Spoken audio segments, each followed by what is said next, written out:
ஸ்ரீ குருப்பியோ நம. ஸ்ரீமத் பகவத்கீதையினுடைய அர்ஜுன விஷாத யோகத்தில் 16வது ஸ்லோகம். அனந்த விஜயம் ராஜா குந்தி புத்ரோ யுதிஷ்டிரஹ நகுலஸ் சஹதேவஸ்ச சுகோஷமணி புஷ்பகௌ.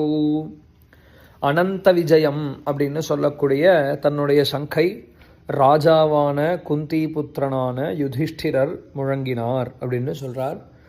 ராஜா அந்த சைடில் சொல்லும் பொழுது துரியோதனன ராஜா அப்படின்னு கொஞ்சம் ஸ்லோகங்களுக்கு முன்னாடி சொன்னார். இப்போது திரும்பியும் யுதிஷ்டிரர் ராஜா அப்படின்னு சொல்கிறார். ஏன்னா அவரும் ராஜாவாக இருந்து தான் நாட்டை இழந்து போனவர். அதனால் ராஜாங்கிற சப்தத்தை பிரயோகம் பண்ணுறார். குந்தி புத்திரஹா யுதிஷ்டிரா. மிச்ச 2 பேரும் இந்த ஸ்லோகத்தில் சொல்லக்கூடியவர்கள் நகுலனும் சகதேவனும் மாத்ரியினுடைய புத்திரர்களாக இருக்கிறதுனால தனிப்பட்டு விசேஷனம் குந்தி புத்திரனான யுதிஷ்டிரன். யுதிஷ்டிரன் அப்படிங்கிற வார்த்தைக்கு யுத்தத்தில் ஸ்திரமான போக்கு உடையவர் அப்படிங்கிறது அர்த்தமாகும். ஸ்திரமாக இருக்கக்கூடியவர் அப்படின்னு.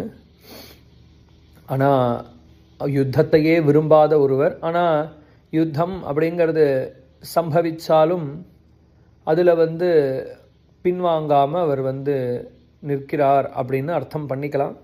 இருந்தாலும் ஆங்காங்கே மகாபாரதத்தில் யுத்தம் பண்ணுறதுக்கு விருப்பம் இல்லாதவராகத்தான் அவர் காணப்படுறார் யுதிஷ்டிரர். அதனால தான் இந்த பேரே பிரசித்தமாக இல்லாமல் தர்மபுத்திரர் தர்மராஜர் அப்படிங்கிற பெயரே உலகத்தில் பிரசித்தமாச்சு. அப்பேற்பட்ட தர்மாத்மா.